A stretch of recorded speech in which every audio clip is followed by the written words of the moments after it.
Welcome once again in poly knowledge YouTube channel. तो guys आ गए अपने चैनल पर एक नया वीडियो लेकर, जिसमें हम आपको पढ़ाएंगे determination of power factor from watt meter reading. Watt meter reading जो हमने पिछले वीडियो में निकाली थी बैलेंस लोड के लिए वाट मीटर की रीडिंग, उससे हम क्या करेंगे, यहाँ पर पावर फैक्टर का निर्धारण करेंगे। तो वहाँ पर जो हमने दोनों वाट मीटर की रीडिंग निकाली थी, W1 आया था, क्या W1 आया था हमारा VL/IL cos 30 - 5। एक क्या था, माइनस में था 5, और एक में क्या था, प्लस में था 5।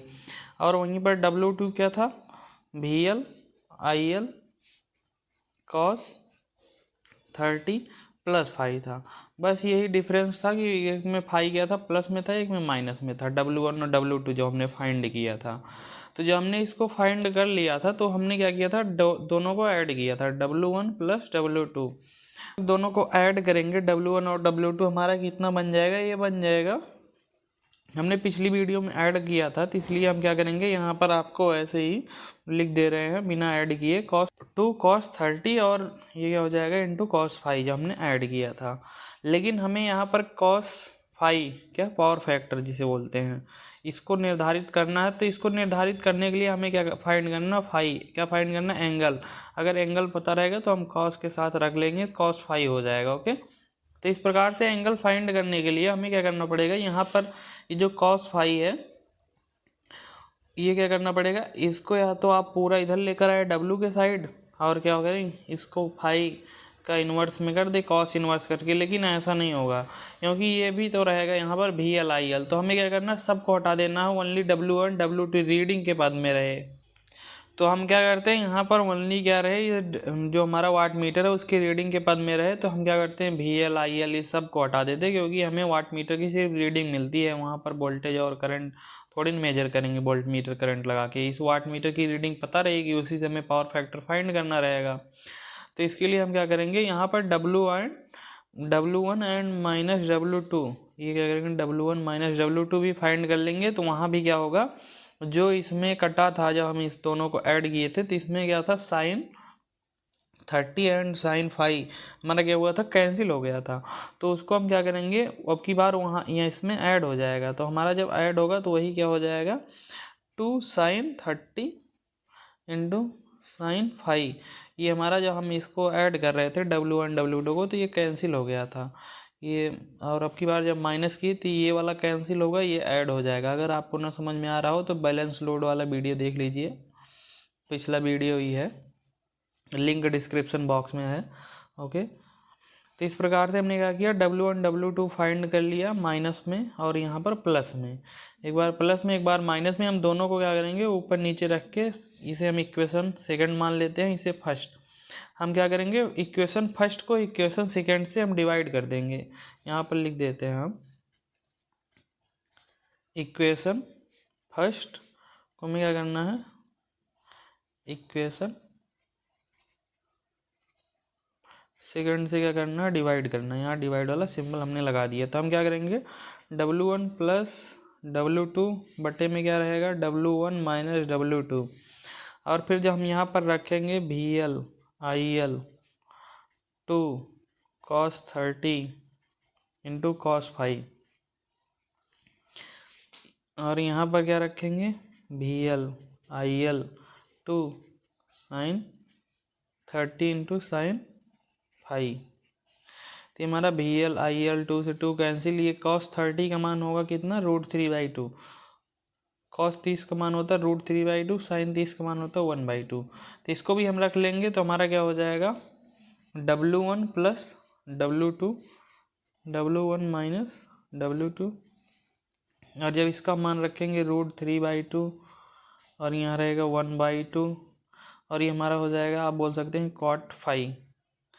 तो ये क्या हो जाएगा हमारा, जब 2 से 2 कैंसिल हो जाएगा, √3 बचेगा यहाँ पर। तो हम क्या करेंगे, इस कॉट को 10 बनाने के लिए हम क्या करेंगे, इसे रिवर्स कर देंगे। आप यहाँ पर भाग देते टाइम ही अगर सही कर लिएंगे तो कोई दिक्कत नहीं होगा। इसे हम क्या करेंगे, 10 5 कर लेंगे। 10 5 बराबर हो जाएगा हमारा कितना, ये √3 इधर क्या रहेगा, जब हम इसे 10 5 करेंगे तो सब रिवर्स हो जाएगा, √3 डिवाइड में आ जाएगा, √3 tan के डिवाइड में आ जाएगा और इधर आएगा तो क्या हो जाएगा, इनटू में हो जाएगा। √3 W1 + W2 बटे W1 - W2 हो जाएगा।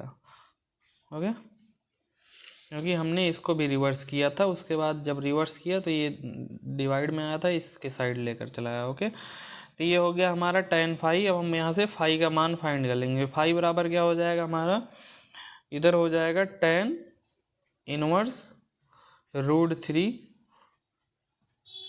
W1 + W2 बटे W1 - W2। ये हमारा फाई का मान फाइंड हो गया। अब यहाँ से हम क्या करेंगे, पावर फैक्टर फाइंड कर सकते हैं। ओके, कुछ इस प्रकार से। यदि यहाँ पर हमारा क्या होगा, जो लोड रहेगा वो इंडक्टिव रहेगा। अगर हमारा क्या है, लोड इंडक्टिव है तो हमारा पावर फैक्टर क्या होगा, लैगिंग होगा। पावर फैक्टर लैगिंग होगा इंडक्टिव रहने से। ओके, लैगिंग रहेगा। यदि वाट मीटर की जो रीडिंग रहेगी वो किस पे डिपेंड करेगी, लोड पे। अगर हमारा जो लोड का पावर फैक्टर रहेगा उस पे डिपेंड करेगा। ओके, तो ये पावर फैक्टर पे डिपेंड करेगा इस वाट मीटर की रीडिंग। तो हम इसको अभी बताते हैं कैसे डिपेंड करता है वाट मीटर की रीडिंग पावर फैक्टर पे। ये हमारा क्या है, W1, जो कि हमारा आया था क्या, VL IL 2 cos 30 - फाई मान लीजिए। जब हमने ऐड नहीं किया था उस टाइम, तब ये 2 नहीं था। ओके, बस इतना ही था। उसके बाद W2 क्या था, VL IL cos 30 + फाई, इतना ही था। तो ये जो हमारा पावर फैक्टर पे कैसे निर्धारित होता है, मान लीजिए हमारा पावर फैक्टर जो हमारा फाई का मान आया है उसे हम यदि मान लेते हैं cos फाई। पावर फैक्टर हमारा क्या है, 1, मतलब यूनिटी है। पावर फैक्टर हमारा यूनिटी है तो ये जो हमारा फाई का मान रहेगा वो क्या रहेगा, 0 रहेगा, क्योंकि cos 0 का मान 1 होता है। तो फाई का मान कितना आ गया, 0 आ गया। तो जब हम यहाँ पर 0 रखेंगे इस इक्वेशन में तो हमारा W1 क्या आ जाएगा, VL IL, क्योंकि cos 30 का मान जितना होगा उतने इसका भी होगा। दोनों मतलब W1 W2 क्या आ गया, बराबर आ जाएगा, ऐसा समझिए। W1 W2 बराबर आ गया, मतलब अगर हमारा पावर फैक्टर क्या है, यूनिट है, यूनिटी है पावर फैक्टर की, मतलब पावर फैक्टर 1 है, तो क्या होगा, जो हमारा वाट मीटर रहेगा वो दोनों बराबर सेम पावर मेजर करेंगे, दोनों वाट मीटर। यदि हमारा cos, या बोल सकते हैं पावर फैक्टर, cos फाई नहीं, यदि हमारा पावर फैक्टर आधा है 0.5 होने का मतलब क्या हुआ कि ये हमारा जो फाई है उसका मान कितना हो जाएगा, कितने का मान होता है, 1/2 cos 60 का मान होता है। तो ये हमारा क्या हो जाएगा, 60 हो जाएगा। cos 60 का मान कितना होता है, 1/2 होता है।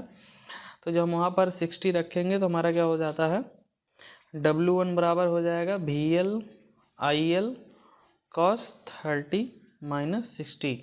अब फिर ये -30 हो जाएगा, cos minus theta, cos theta ही होता है। तो ये हमारा W1 क्या हो जाएगा, VL IL और cos 30 का मान होता है कितना, √3/2।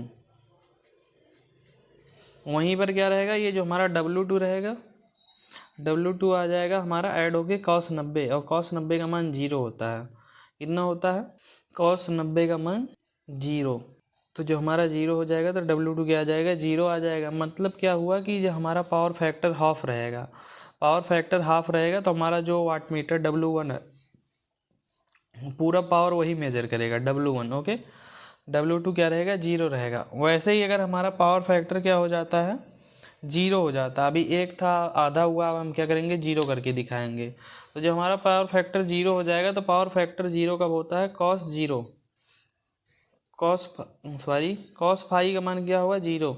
तो cos कितने का मान 0 होता है, cos 0 का मान 1 होता है, cos 90 का मान 0 होता है। तो फाई बराबर कितना आ गया, 90 डिग्री। तो जो हम W1 पे रखेंगे 90, तो क्या हो जाएगा, VL IL, और वो उसमें से cos 90 में से जाएगा तो माइनस थीटा, cos -60 हो जाएगा, और cos थीटा cos थीटा ही होता है। तो cos 60 का मान होता है कितना, 1/2। ये क्या हो जाएगा, cos 60 का मान हमने यहाँ पर रख दिया 1/2 के। फिर W2 में हम क्या करेंगे, रखेंगे वही वैल्यू VL IL, और यहाँ पर ऐड होगा 90 30 होगा 120, कॉस 120 का मान कितना होता है, और फिर हम इसे लिख सकते हैं VL IL और ये क्या रहेगा माइनस साइन 30, इसे हम लिखते हैं। ओके, 90 प्लस 60 सेकंड में, सेकंड में क्या होता है, ये साइन निगेटिव होता है, सॉरी कॉस निगेटिव होता है, तो यहाँ पर ये निगेटिव आ गया और ये आ जाएगा क्या -1/2 VL IL W2। क्या हो गया, W1 आया इतना ही लेकिन पॉजिटिव, W2 क्या आया निगेटिव। तो क्या हुआ कि जो हमारा वाट मीटर की रीडिंग है वो दोनों क्या है सेम है, लेकिन क्या है अपोजिट साइन से है, साइन में क्या है चेंज है।